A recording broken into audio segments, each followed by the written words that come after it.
বাংলাদেশের মানুষ, এই দেশের এই জনপদের মানুষ তাকে অনন্তকাল ধরে স্মরণ রাখবে।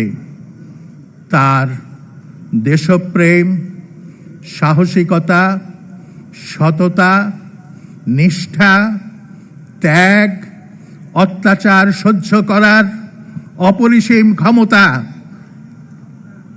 আরও অনেক কথাই হয়তো বলা যায়।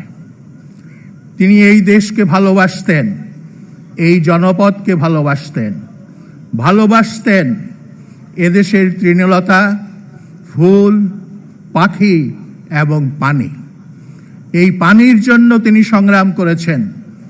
ভারত সরকার যখন টিপাই মুখে বাঁধ নির্মাণ করার উদ্যোগ নিয়েছিল, তিনি আমাদেরকে বলেছিলেন একটা বড় আকারের সেমিনারের আয়োজন করেন, যাতে আমরা আমাদের দাবি জানাতে পারি।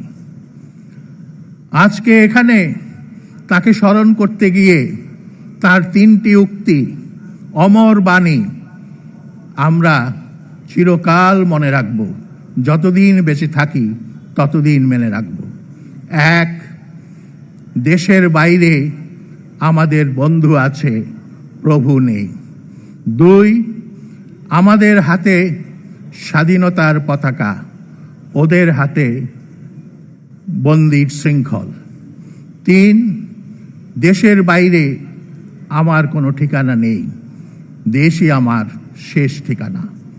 এই মন্ত্রগুলো তিনি দিয়ে গেছেন, আর এই মন্ত্রগুলো ধারণ করলেই তার দল এবং এই দেশ রক্ষা পাবে, অন্যথায় রক্ষা পাবে না। এখানে কথা উঠেছে তার মৃত্যুর মধ্য দিয়ে সময়ের সমাপ্তি ঘটেছে। আমি তা মনে করি না। হ্যাঁ, ফ্রান্সিস ফুকুয়ামার একটা তত্ত্ব ছিল, এন্ড অফ হিস্ট্রি। পরবর্তীকালে তিনি সেই তত্ত্বের পরিবর্তন করেন।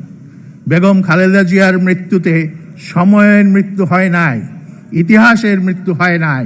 আগামী দিনের যে ইতিহাস এই জনপদে সৃষ্টি হবে, তার প্রপেলার হবেন, তার ড্রাইভিং ফোর্স হবেন বেগম খালেদা জিয়া এবং তার আদর্শ চির অম্লান থাকুক, চিরঞ্জীব থাকুক। তিনি মৃত্যুঞ্জয়ী, মৃত্যুকে তিনি জয় করেছেন।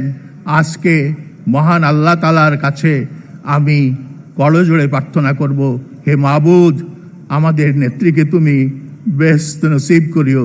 হে মাবুদ, আমাদের নেত্রীকে তুমি বেহেশতের সর্বোচ্চ স্থানে স্থায়ী দিও। তিনি আমাদের অনেক কল্যাণ করেছেন, সেই জন্য তিনি তার জীবনের যদি কোনো ভুল হয়ে থাকে, গুনাহ হয়ে থাকে, তার জন্য তিনি ক্ষমা পাওয়ার যোগ্য। এবং হে আল্লাহ, তুমি ক্ষমাশীল, তুমি দয়াশীল, তোমার দয়ার শেষ নাই। আল্লাহ, তুমি দয়াশীল হও তার প্রতি এবং এই দেশের জনগণের প্রতি। আপনাদের সকলকে ধন্যবাদ।